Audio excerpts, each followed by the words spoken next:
Dios nos creó a cada uno de nosotros con una necesidad de Él. Y la única forma de llenar esa necesidad, ese vacío, es a través de Él. Es Él el que nos llena. Así que hoy, en esta mañana, al estar aquí, yo estoy seguro que Dios va a hablar a sus vidas. Voy a hacer un cambio, gracias. Voy a hacer un cambio o un espacio de la serie que empecé hace 8 días a compartir con respecto al estudio del libro de Romanos. Voy a hacer un espacio porque quiero compartir algo que está en mi corazón igual, pero no quisiera que pasara más tiempo que quedar allí. Y es de una historia que muchos de nosotros conocemos. Les digo, para los que estuvieron la semana pasada, iniciamos una serie basada en los últimos 5 capítulos del libro de Romanos.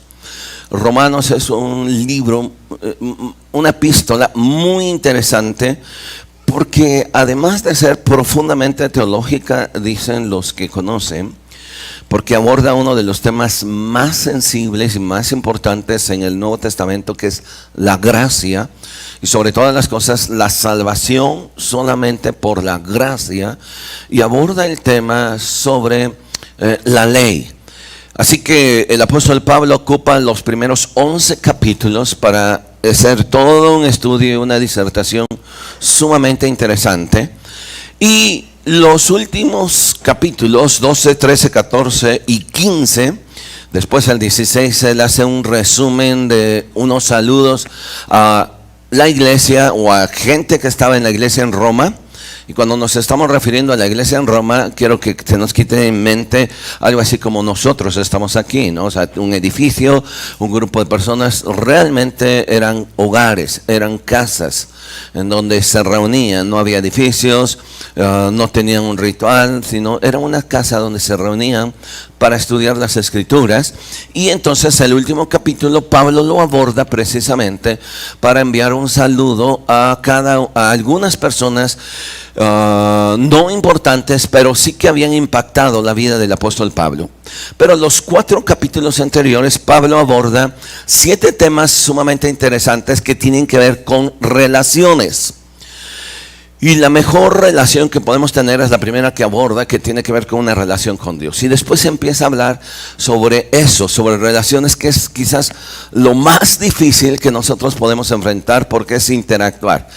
Si nosotros de repente no nos aguantamos ni nosotros mismos, imagínense tener que relacionarnos con otros, posiblemente en un tiempo corto, no haya ningún problema, y no solo tiempo corto, sino con tiempos y con espacios. Pero cuando ya las relaciones ya tienen que ver con más comunión, con más acercamiento, es allí donde vienen los problemas. Y el apóstol Pablo aborda a partir del capítulo 12, del 13 en adelante, ese tema de relaciones. Pero lo voy a dejar entre paréntesis, o lo voy a dejar hoy como un espacio, porque quiero compartir algo con ustedes, algo que compartí hoy en la mañana, pero también empecé ayer, tuve una reunión especial y compartí algún aspecto de esta historia. Y yo quiero que ustedes me sigan, por favor. Así que quiero rogarles que abra su Biblia, por favor, en el Evangelio de Lucas, en el capítulo 10.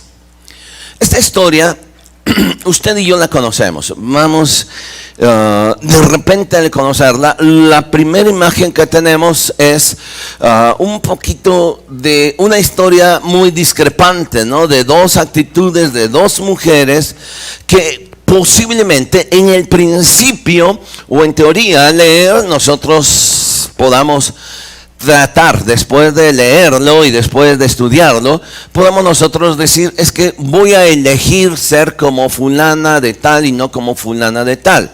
Sin embargo, Lucas, quien escribe esta historia, su pretensión no es mostrarnos 2 historias o 2 mujeres a las cuales ustedes y yo tengamos que tomar como ejemplo y decidir en un momento dado qué es lo mejor para nosotros y entonces lo otro desechar. Esta historia está aquí, de la que quiero compartir y sacar 3 lecciones con ustedes. Está en el libro, en el Evangelio de Lucas. Ahora sí traigo, no sé por qué el libro, pero bueno. Está en el Evangelio de Lucas, capítulo 10, por favor. Si quiere abrir un momento su Biblia, y quisiera que leamos del versículo 38 en adelante, del 38 al 42, por favor. Lucas capítulo 10, versículo 38 al 42. Le ruego, por favor, si quiere abrir su Biblia. Y hoy vamos a hacer lo siguiente. Yo quiero que vayamos leyendo juntos todo este pasaje. Le vuelvo a repetir. Yo sé que usted conoce esta historia, pero quisiera sacar 3 lecciones, por favor. Lucas capítulo 10, versículo 38 al 42. Y quisiera que juntos lo podamos leer para poder que se nos quede esta historia una vez con algunos detalles. ¿Ya lo encontraron? Los que no traen Biblia, yo les recomiendo comprar una Biblia. Pero si no, aquí por lo pronto está aquí, porque tenemos que aprender que lo que Jesús dijo, no solo de pan vive el hombre, sino de toda palabra que sale de la boca de Dios. Y no solamente tener que esperar hasta el próximo domingo, donde yo venga, me siente, escucha un mensaje y me vaya. No nos sirve. Ninguno de nosotros podemos vivir con un alimento una vez a la semana. Necesitamos estar nutriéndonos continuamente. Y la Biblia es el pan del cielo, es el pan de vida para nosotros. Lucas capítulo 10, versículo 38. Quiero que lo leamos juntos, por favor. Así que quiero escucharle juntamente conmigo. Aconteció que yendo de camino, entró en una aldea y una mujer llamada Marta le recibió en su casa. Esta tenía una hermana que se llamaba María, la cual sentándose a los pies de Jesús oía su palabra. Pero Marta se preocupaba con muchos quehaceres y acercándose dijo: Señor, ¿no te da cuidado que mi hermana me deje servir sola? Dile pues que me ayude. Respondiendo Jesús le dijo: Marta, Marta, afanada y turbada estás con muchas cosas, pero solo una cosa es necesaria, y María ha escogido la buena parte, la cual no le será quitada. Padre, queremos pedirte que hoy al meditar en tu palabra, más que podamos aprender algo, podamos recibir algo en nuestro corazón y salir con una decisión en nuestra vida. Así que aquí estamos. Háblanos y queremos que a través de tu palabra tú nos redargullas y tú nos muestres lo que tú tienes para nosotros. Gracias en el nombre de Jesús. Amén. Bien, esta es la historia de 3 hermanos. Ahora, es interesante que no solo en este pasaje nosotros encontramos la descripción de 3 hermanos, Marta, María y Lázaro, aunque aquí nada más se menciona a Lázaro, pero en realidad es una familia donde no se nos dice, ni la Biblia nos dice, por qué razón no se mencionan los padres. No se sabe si posiblemente hayan muerto o estuvieron ausentes o... No nos dice, así que no nos vamos a adentrar en eso. Solo nos vamos a adentrar que eran una familia literal y que Jesús tenía un aprecio muy significativo para estos 3 hermanos. Tan significativo que nosotros encontramos que cada vez que Jesús pasaba por esa región de Betania, dice la Biblia que Jesús se hospedaba en casa de estos 3 hermanos. Él tenía algunas otras posibilidades, sin embargo, se hospedaba en casa de estos 3 hermanos. La razón era más que un aprecio, era por un amor genuino, y Jesús lo demostraba, pero no solo lo demostraba, sino también la familia lo sabía. Sin perder este pasaje, quiero que vea por favor la descripción que nos hace Juan en el capítulo 11, precisamente donde entonces aquí ya encontramos al tercer miembro de esta familia. Encontramos a Lázaro allí en este pasaje, en donde ya se incluye esta persona, a Lázaro, y que estaba enfermo. La historia de este pasaje del capítulo 11 nos muestra que Lázaro, estando enfermo, sus hermanas le piden a Jesús que viniera a orar por él. Y le dijeron: tu amigo, al que tú amas, está enfermo. Y es interesante esto, ahorita leemos este pasaje. Ven, por favor. Y sin embargo, Jesús no va inmediatamente. Jesús no tarda 1 hora, ni 2, ni mediodía. 3 días después llega, cuando ya, entre comillas, había fallecido, era demasiado tarde, había fallecido Lázaro. Así que llega 3 días después. Marta sale y le recrimina y le dice: si tú hubieras llegado a tiempo, mi hermano no hubiera muerto. Parece ser que el carácter de Marta era un poco impulsiva. Así que cuando viene Jesús con su comitiva y con Jesús, ella sale y le recrimina por la tardanza. Ahora, yo creo que usted y yo le hubiéramos hecho lo mismo, ¿no? O sea, 3 días se pasó. O sea, no llegó ni siquiera al cafecito.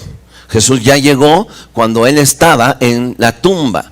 Y Jesús le dice que le muestre dónde está la tumba de Lázaro. Van y le muestran. Y allí vemos una imagen muy interesante. De hecho, cuando Jesús se para junto a la tumba y está toda la gente alrededor, dice que Jesús es el versículo más pequeño de toda la Biblia. Vea por favor lo que dice en el versículo 35, porque nos expresa la emoción de Jesús. Nos expresa no la impotencia, no, sino la emoción de alguien a quien amaba. Juan 11, versículo 35. En el 34, Jesús pregunta dónde le pusieron, y entonces le dijeron: ven y ve. Y entonces, ¿qué hizo Jesús? Lloró. Este es el versículo más pequeño de toda la Biblia. En el Antiguo Testamento está el versículo más largo de toda la Biblia, pero este es el versículo más pequeño. Pero esto pequeño demuestra un carácter, demuestra a un Jesús con emociones, demuestra a un Jesús no indolente, a un Jesús que demuestra el cariño. Tan es así que vea como dice el versículo 36. Dijeron entonces los judíos: ¿cómo? Miren cómo le amaba. ¿Sí? Ahora, regrese conmigo por favor a Juan, al capítulo 11, y aquí veamos por favor rápido la historia para como introducción. A ver, entonces, estaba entonces enfermo uno llamado Lázaro de Betania. Ahora, recuerda otra vez, ahora quien está describiendo esta historia es Juan, ya no es Lucas. Y entonces por eso es que como que se oye medio golpeado o desapercibido. Estaba uno enfermo y se llamaba Lázaro. Pero vea, estaba entonces enfermo uno llamado Lázaro de Betania, y la aldea de María y de Marta su hermana. María, cuyo hermano Lázaro estaba enfermo, fue la que ungió al Señor con perfume y le enjugó los pies con sus cabellos. Enviaron pues las hermanas para decir a Jesús: Señor, he aquí, el que amas está enfermo. Oyendo Jesús dijo: esta enfermedad no es para muerte, sino para la gloria de Dios, para que el Hijo de Dios sea glorificado por ella. Y amaba a Jesús a Marta y a su hermana y a Lázaro. Es una historia muy interesante, porque Jesús expresaba su amor, pero había otro detalle. Ellos sabían que Jesús les amaba, porque puede haber una diferencia. Yo puedo decir que amo a alguien, pero la persona, pues pero no me lo has demostrado. No sé si realmente tú me amas. Y en este pasaje dice que una de sus hermanas mandó a decir a Jesús: al que tú amas. Así que había una buena comunión, pero más que comunión, una familiaridad entre 3 jóvenes: Marta, María y Lázaro. ¿Por qué los padres no se mencionan? No se sabe. Y cada vez que Jesús pasaba por Betania, se hospedaba en casa de ellos. Ahora, en el pasaje que nosotros acabamos de leer, lo que nos está diciendo, y quiero describírselos ahora después de haberlos leído, nos está diciendo lo siguiente: Jesús pasaba por Betania y entonces Marta fue la que pidió que Jesús llegara a casa porque le invitó. Así que tenemos aquí a un huésped y a un anfitrión. El anfitrión era Marta. Aunque aquí nos menciona que la invitación la recibió Marta, obviamente toda la familia estaba involucrada. Todos estaban involucrados para recibir a Jesús. Pero la que hizo la invitación fue Marta. Así que Jesús llega. En la costumbre judía, en la costumbre de aquellos tiempos, cuando se recibía a un invitado a casa, se esmeraban en atenderle y no solo en hacerle sentir bien como huésped, sino también en mejorar su estado de salud, porque las regiones allí eran muy áridas, mucho sol, mucho cansancio, pies, etc. Así que cuando alguien llegaba a una casa, lo primero que hacían era recibirle en la entrada con una palanganita de agua. Y era para lavarle los pies. Pero ojo, no era una forma de poner la jerga y de decir, límpiate los pies porque yo acabo de trapear, así que no entras. No, era una forma de expresarle atención, de decirle, mira, vienes por un largo desierto, las calles eran polvorientas, tus pies están sucios, seguramente estás cansado, así que, mira, antes de entrar, quiero expresarte que quiero que en esta casa tú encuentres descanso. Así que lo primero que hacían era lavarle los pies. Besar también, recibirle con un beso, ya sea en la frente o en la mejilla. Y era una expresión de mucha atención, pero también de mucho cariño. Después de eso, lo pasaban al lugar donde iba a comer. No eran las mesas como nosotros tenemos, donde están las mesas altas, sino casi era ras de piso. Y empezaban a servir los alimentos. En este caso, parece ser que Marta se esforzó por preparar una comida especial. ¿Por qué? Porque deseaba atender a Jesús como lo merecía. Quiero que piensen, por favor, que en el caso de Marta y María y Lázaro, no estaban pensando diciendo, es que estoy recibiendo a Dios en mi casa. No, estoy recibiendo a un maestro, estoy recibiendo al Señor. Me estoy explicando, ellos no tenían la mentalidad de Dios. Jesús es Dios, pásale, porque fuera otra la atención, ¿no? Pero era la presencia de la persona de Jesús era sumamente importante. Así que se esmeró Marta en hacer alimentos. Pero en esta imagen vemos algo interesante. Regularmente cuando nosotros leemos esta historia, parece ser que la historia con la que nosotros nos quedamos es una historia en donde pues Jesús le reprocha a Marta lo que está haciendo y le dice, ¿sabes qué? Tú estás haciendo esto mal y lo que tienes que hacer es esto. Y nos quedamos solamente con esta parte. Pero yo deseo explicarle y sacar 3 lecciones con usted de esta breve historia. Ahora, permítame. Mientras Marta está preocupada, tratando de atender a Jesús, y no solo a Jesús, sino a sus invitados. Jesús llevaba mariachi, llevaba 12 personas. Y posiblemente esos 12, pues sí tenían buen apetito. El Pedro comía, yo creo, suficiente, ¿no? No se diga de Juan. Bueno, de todos ellos. Y la preocupación de Marta era atender bien a sus invitados, porque era parte de las normas de aquel tiempo. No estaba haciendo algo exagerado. Era la norma de aquel tiempo. Todo mundo que llegaba a una casa tenía que sentirse atendido. Ahora bien, Veamos por favor ahora la otra historia. Vemos ahora a una mujer, a su hermana llamada María. ¿Qué está haciendo María? La vemos sentada frente a Jesús, escuchando a Jesús. Esto también era un riesgo para Jesús y para María. Les explico por qué.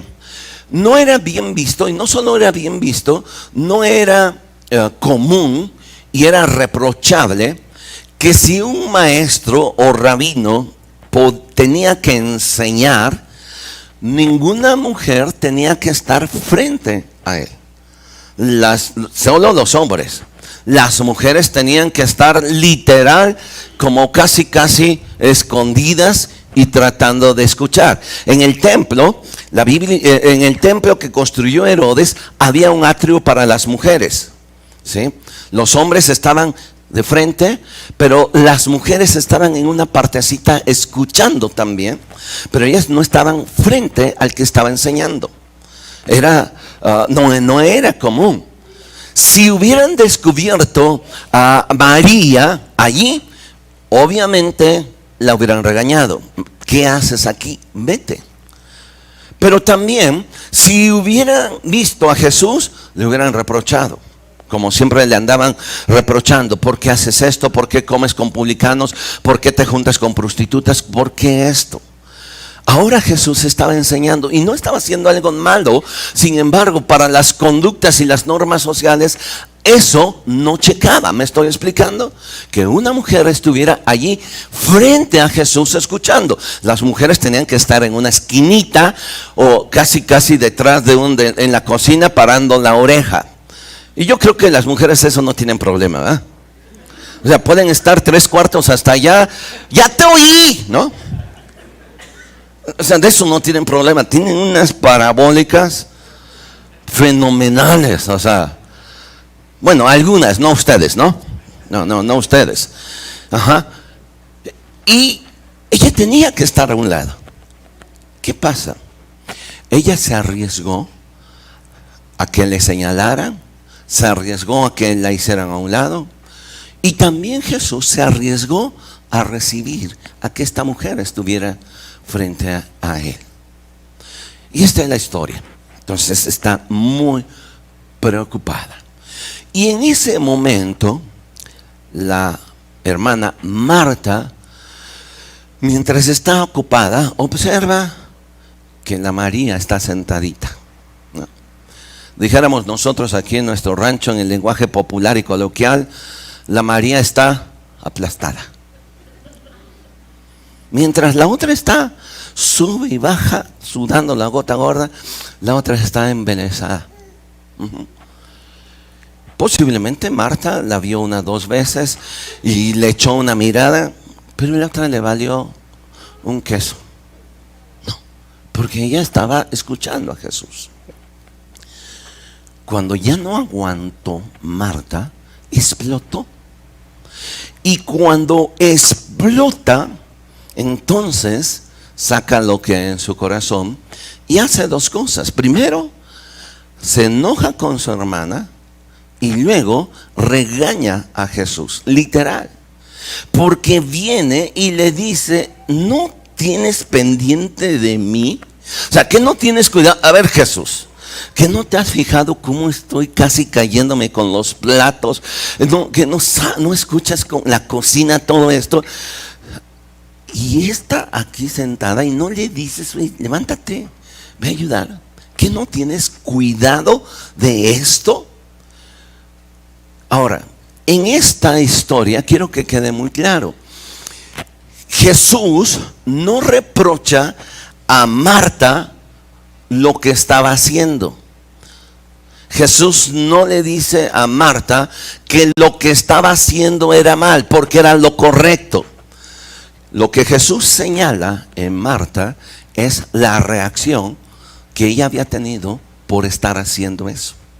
Vea por favor el último versículo que estábamos leyendo, por favor, en el versículo 41. Marta, Marta, afanada y turbada estás con muchas cosas. O sea, Jesús no le dice, Marta, estás haciendo mal. No, porque era normal lo que ella estaba haciendo. ¿Me estoy explicando? Pero sí Jesús dirige su atención al resultado de lo que está haciendo.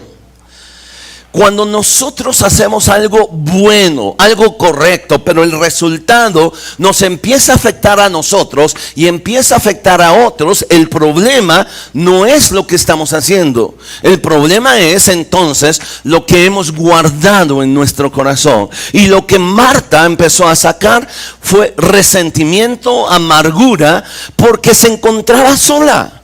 Y mientras la que podía ayudarle no estaba ayudándole. Así que Jesús no reprocha ni está diciéndole a Marta, Marta, está mal todo lo que tú estás haciendo. No, lo que Jesús le señala y le está diciendo, tienes un problema. Y tu problema, si lo traslado al siglo XXI en nuestros días, se llama estrés. Y ese estrés te está provocando un mal carácter. Ese estrés que estás teniendo por hacer tantas cosas te está provocando que saques amargura.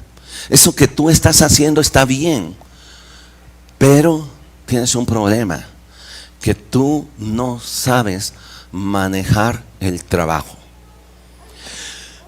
Y antes de ir a las tres cosas que quiero dejarle, mire, cada uno de nosotros tenemos que aprender precisamente que somos tan diferentes que algunos pueden manejar las presiones de trabajo muy bien y otros en un ratito ya no aguantan.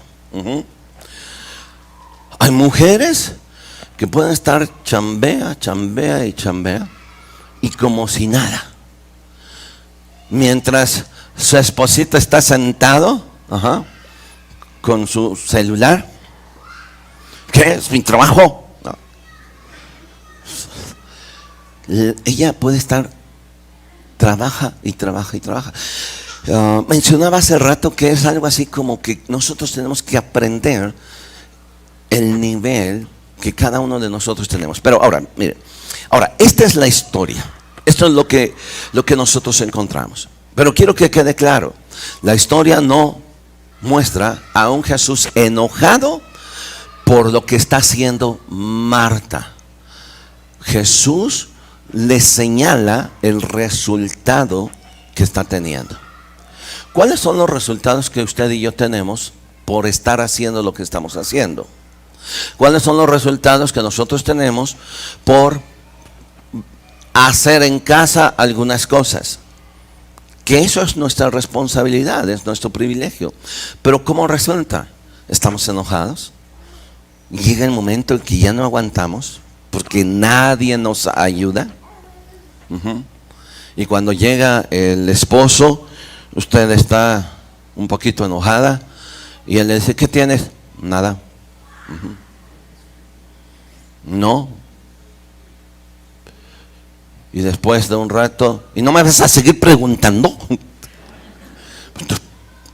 Bueno, pero bueno, ese es otro rollo. Ahora, ¿cuál es el resultado de lo que está pasando en nuestra vida por lo que estamos haciendo? Ahora bien, hay tres cosas que quiero sacar de esta historia. La primera es elección. Nosotros tenemos que elegir. La historia de este pasaje no tiene que ver, o el problema no es entre lo bueno y lo malo. No hay nada malo en esta historia. Me estoy explicando, por eso quise ponerles todo el panorama. No hay nada malo en lo que estaba haciendo Marta. No estaba haciendo nada indebido. Así que el problema que aquí no es entre lo bueno y lo malo. Aquí el problema es en escoger entre lo bueno, lo mejor. Vea por favor conmigo el versículo 42, por favor. Pero solo una cosa, le repite Jesús a Marta, pero solo una cosa es necesaria. Y María, ¿qué? Ha escogido la mejor parte o la buena parte. La primera lección que quiero que saquemos, con la que usted y yo quisiera que nos vayamos, es elección. no tenemos, usted ni yo no tenemos ningún problema en elegir entre lo malo y lo bueno, ¿sí? ¿Por qué? Bueno, porque por más carnalotes que seamos, usted sabe que es malo, ¿me estoy explicando? Y que es bueno. Por más, a lo mejor, quizás cerrados, nosotros sabemos cuando estamos haciendo algo malo. De alguna manera, aún no solo nosotros como cristianos, porque eso es una gran ventaja, tenemos al Espíritu Santo que nos redarguye de pecado, de justicia y de juicio. Así que cada vez que usted quiera tomar una decisión y sabe que eso es malo, es el Espíritu Santo el que nos dice en ese momento: ojo, esto no debe pasar, ojo, no lo debes hacer. Porque no tenemos un problema, hay dos cosas, malo o bueno. Y nosotros tenemos que elegir a veces entre lo malo y lo bueno. Hasta allí no hay ningún problema. ¿Sabe dónde es el problema? En escoger, y regreso. Bueno, ¿sabe cuál es el problema? El problema es escoger entre lo bueno y lo mejor. ¿Por qué razón? Cuando nosotros solamente nos quedamos en lo bueno, con el tiempo caemos en el conformismo, en la mediocridad. ¿Para qué nos esforzamos? ¿Para qué meternos en problemas? Simple y sencillamente, esto es bueno, no le hago daño a nadie. No estoy dañando a nadie, ni a fulano, ni a sutano. Sí, te estás dañando a ti mismo, porque te estás quedando en una zona confortable. Y tú tienes que aprender a elegir, no entre lo malo y lo bueno, sino entre lo bueno y lo mejor. A lo largo de nuestra vida nosotros tendremos muchas oportunidades. Y repito, usted sabrá cuáles son buenas, cuáles son malas. El problema es que nosotros solamente saltamos hasta aquí y no querramos ir un poco más allá. Y cuando nosotros nos quedamos solamente en esa zona, solamente confortable, para no meternos en problemas, para no arriesgarnos, tarde o temprano no solo caemos en el conformismo, sino se dice que caemos en la mediocridad. Alguien dice que el obstáculo para el éxito no es lo malo, el obstáculo para el éxito es lo bueno. Porque todos estamos estacionados o solemos estacionarnos ahí. El problema aquí de Marta y María no es que María estuviera haciendo algo malo. Lo que Jesús le dice, que Marta estuviera haciendo algo malo. Lo que Jesús le dice a Marta, mira, Marta, ella ha escogido lo mejor. Lo que tú estás haciendo es bueno, pero ella tomó la opción de hacer algo mejor de lo que tú estás haciendo. Y ella ha escogido la mejor parte. ¿Me están siguiendo? En nuestra vida cotidiana tenemos nosotros que aprender a tomar esa decisión. La primera es elegir.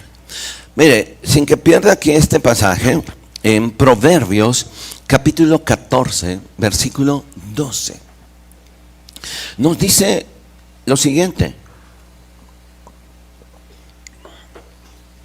hay camino que al hombre le parece derecho, correcto, pero al final es muerte. Pararnos y ver que hay una opción que tenemos que parece buena, que parece recta, que parece correcta, no es suficiente, sino es saber si hay otro camino que es mejor que ese. No solamente es pararnos y decir, esto es bueno, y me voy por la libre, me voy por la ley de el mínimo esfuerzo. Número uno, tenemos nosotros que aprender a elegir nosotros. Y si usted me pregunta, bueno, ¿cómo voy a saber qué es mejor, qué es bueno y qué es mejor? Bueno, eso usted se lo tiene que preguntar a Dios. Santiago nos dice, si alguno tiene falta de sabiduría, pídala a Dios. Porque si usted viene y se sienta conmigo, desde mi perspectiva, yo puedo decirle esto, esto o esto. Y puede haber 20 opiniones. Pero no hay nada mejor como preguntarle a Dios qué es lo mejor para mí. Y yo voy a hacer eso. Pasaje allá en el Antiguo Testamento nos dice, párense en los caminos, pregunten por la senda antigua, pregunten por lo mejor y empiecen a caminar por ellos. Elegir. Y lo que María ha elegido, Jesús lo elogia. Y está diciendo, lo que está haciendo Marta es bueno, sí.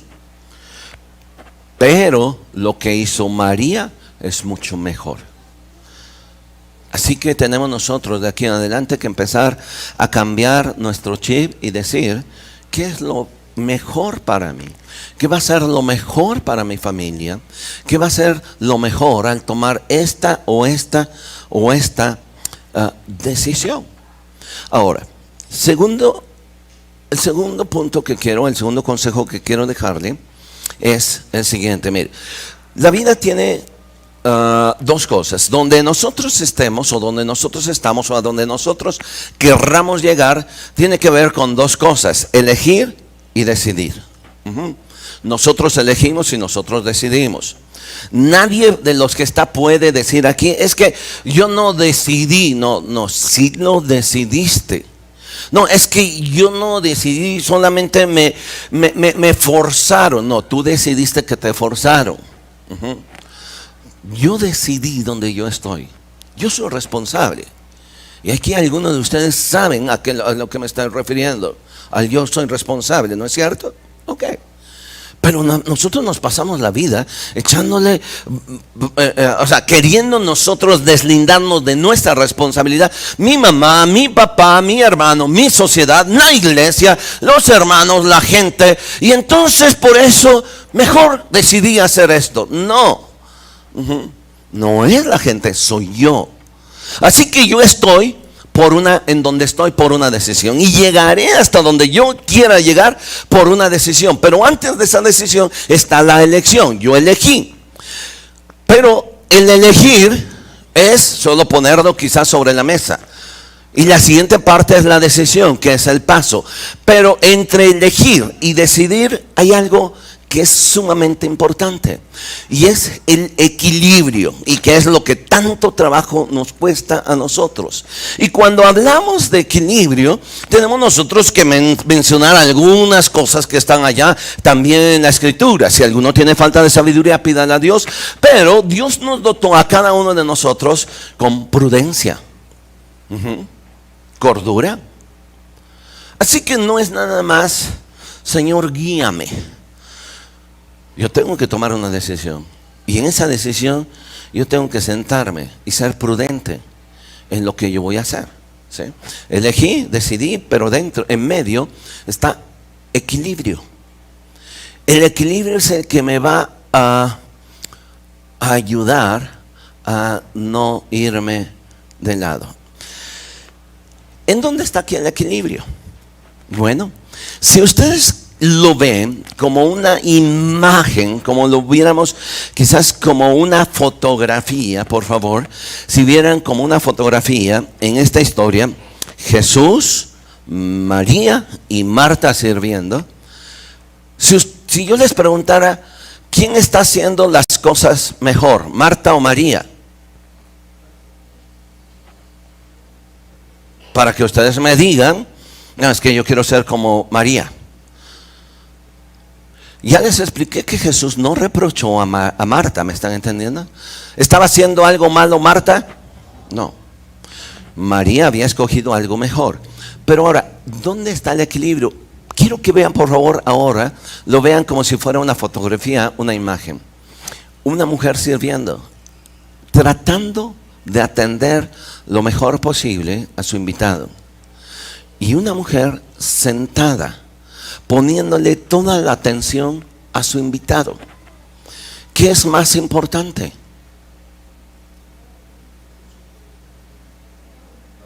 Las dos.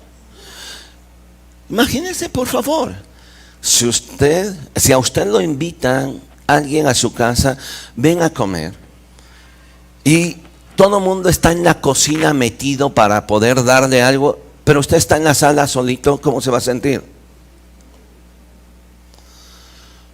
Mejor me dan chance, me meto en la cocina, ¿no? Les ayudo. ¿Por qué? Porque no hay atención. Quizás a lo mejor le suelten allí al solovino y con él empiece, ¡ay, qué bonito perrito! Y el perro le mueve la cola.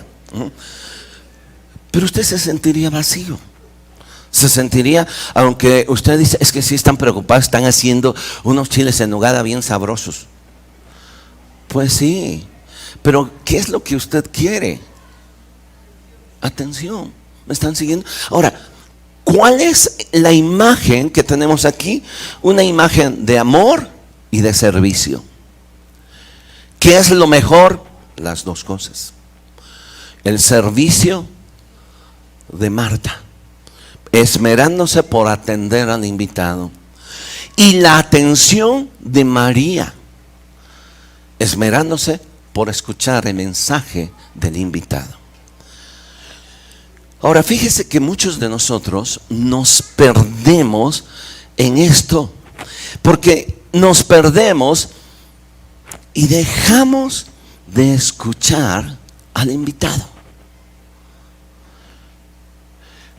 Piense por favor un momento, si Jesús hubiera estado allí y después de haber comido y Marta le hubiera dicho, Jesús, ¿te gustó la comida? Me gustó mucho.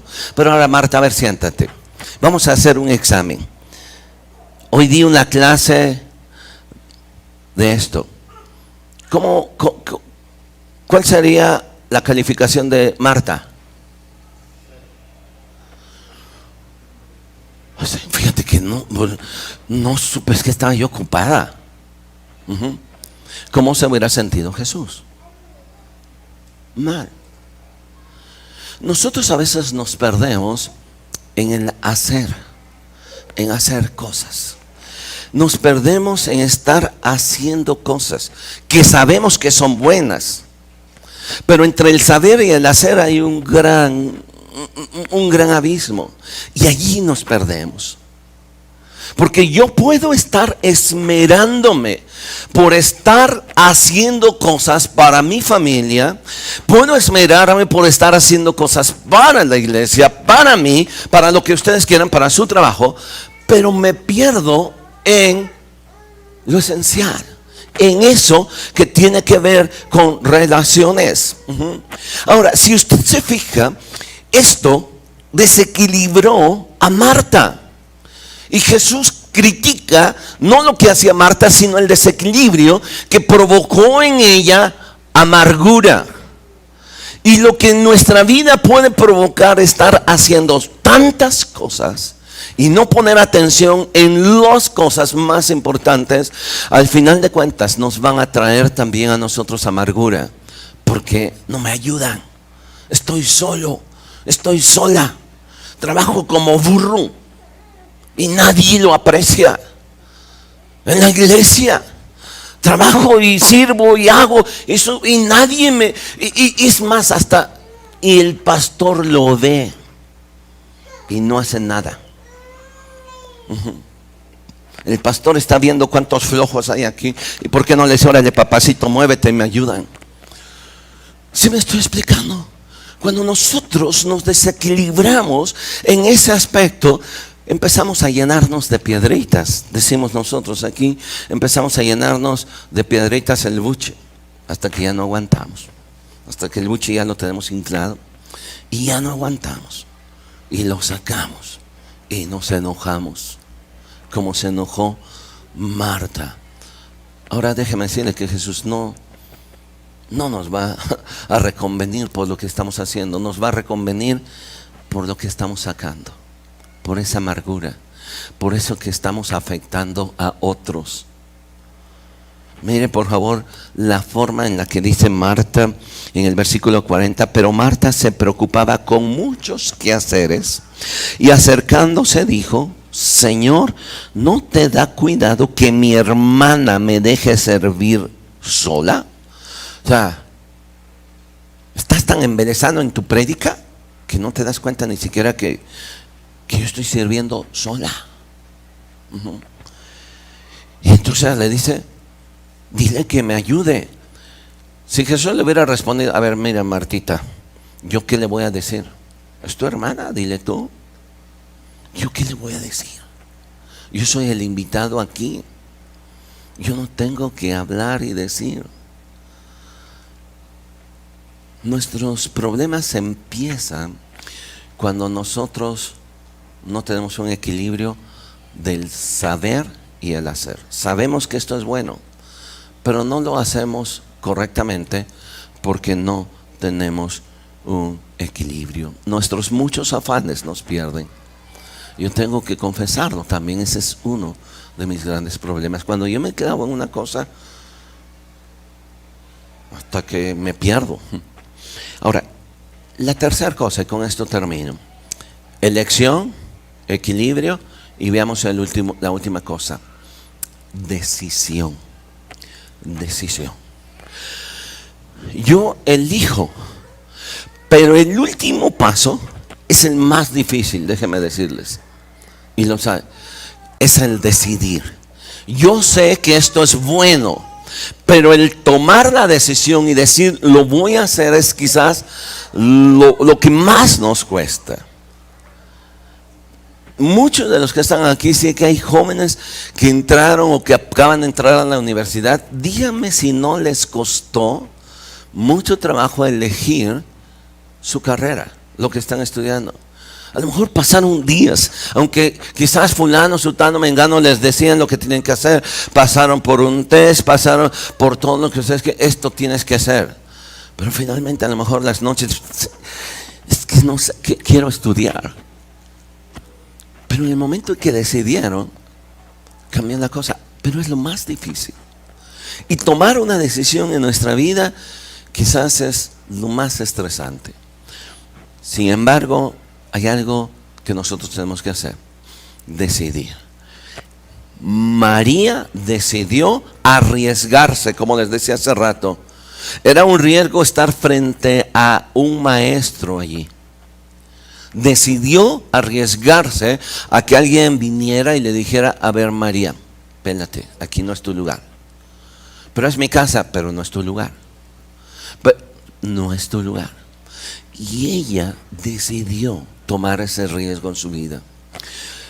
Quiero que por favor vea conmigo, y con este versículo termino, por favor, Lucas capítulo 9, versículo 51. Esta historia es interesante. Bueno, el contexto de esta historia es interesante. Jesús habla en los versículos anteriores acerca de su muerte. Él iba a morir.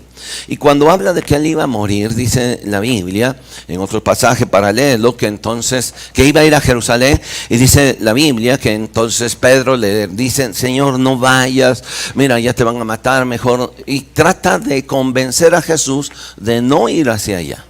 Y Jesús es cuando le responde, le dice: quítate delante de mí, Satanás. ¿Sí? Jesús eligió tomar nuestro lugar.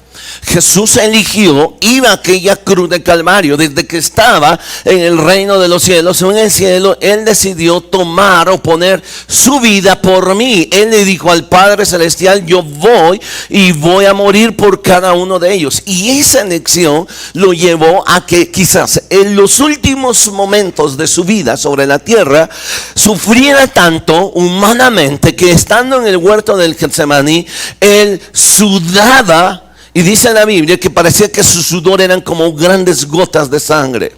Él sabía que iba a ir a la cruz. Él sabía que iba a estar solo. Él sabía que todos los discípulos le iban a abandonar. Él sabía de que los 5,000 que había alimentado, los 4,000, toda la gente que había sanado, ninguno iba a estar con él en aquella cruz. Eso es deprimente como humano. Y sin embargo, cuando Jesús sabe que tiene que enfilarse e ir a Jerusalén, vea lo que dice la Biblia en el versículo 51, 9:51, cuando se cumplió el tiempo en que él había Él, es decir Jesús, había de ser recibido arriba, afirmó su rostro para ir a Jerusalén. Otra versión dice, con determinación, añade esa expresión, con determinación afirmó su rostro. Él pudo en ese momento, vamos, ni siquiera llegar a la cruz. Pudo, después de 3 años, experimentar ingratitud y todo, y pudo haber dicho, Jesús, no vale la pena, me regreso. No vale la pena ir a esa cruz por todo esto. Sin embargo, dice que con determinación, me gusta la expresión, afirmó su rostro. O sea, levantó la cabeza, vio hacia Jerusalén. No vio la cruz, pero la visualizó. Sabía lo que iba a pasar, sabía el precio que iba a pagar. Y en nuestras decisiones tendremos nosotros que pagar un precio, pero vale la pena. Elija, equilibre y decida. Quiero que cierre un momento sus ojos, por favor. Y con esta historia que quiero que usted se quede, quiero pedirle que piense, por favor, que a lo largo de la semana vendrán propuestas, acciones que usted tenga que hacer, tomar, y que tengan que ver precisamente con estas 3 cosas. Tenga que elegir y decidir. Pero de entre elegir y decidir, por favor, en medio ponga ese equilibrio, y el equilibrio lo va a poner Dios. Ponga a Dios en su vida. Ponga a Dios en esa decisión. Y pregúntele si es lo correcto, si es lo bueno, si es lo que va a bendecir, si es lo que va a ayudar. Si usted no va a terminar como Marta, amargada y resentida o resentido. Eso será tan importante. Si por un momento lo estamos sintiendo así, creo que es tiempo de poder decirle, Señor, quiero redireccionar mi vida. Quiero hacer lo correcto. Te doy gracias, Padre Celestial, por esta historia tan preciosa de estos hermanos, y más de estas 2 hermanas. Por esa imagen de amor y servicio que tú nos muestras. Y yo quiero pedirte que nos enseñes a tener ese amor y ese servicio. Ese amor mostrándote, Señor, con la atención a tu palabra. Pero también ese servicio mostrando que nosotros queremos y estamos preocupados por hacer las cosas de la manera correcta. Que estamos preocupados por poner toda la atención posible para que las cosas salgan bien. Por recibirte en casa, por recibirte en nuestro corazón, por recibirte en nuestra vida. Si hay alguien hoy en esta mañana que no ha recibido a Jesús, quiero invitarte a que hagas lo que Marta hizo. Invita a Jesús a tu casa. Es decir, invita a Jesús a tu corazón. Dile, ven, te quiero ofrecer no solo una comida, te quiero ofrecer también mi atención, porque quiero sentarme para aprender de ti. Si tú quieres decirle eso hoy en esta mañana, yo quiero pedirte que tú tomes una decisión por él hoy en este momento. Quiero guiarte en una breve oración, pero al final quiero pedirte que te acerques con alguna de las personas que te recibió. Tiene algo para ti y quiere también guiarte en una oración. Yo quiero guiarte en esta oración para que tú le puedas decir, Señor, te entrego mi vida, te entrego mi corazón. Si quieres recibir a Jesús ahí en tu lugar, invitarle a tu casa, ábrele la puerta en este momento y dile conmigo, Señor Jesús, te doy gracias por pasar, y ahora te quiero pedir que entres a mi corazón. Te quiero pedir que entres a mi vida. Te quiero pedir que tú tomes el control de mis emociones. Y quiero ofrecerte una comida, la atención que mereces. Pero también quiero ofrecerte mis oídos para escucharte, para obedecerte a ti, para escuchar tu palabra y para ponerla en práctica. Te doy gracias, Jesús, por morir por mí en la cruz del Calvario. Gracias, Jesús. Amén.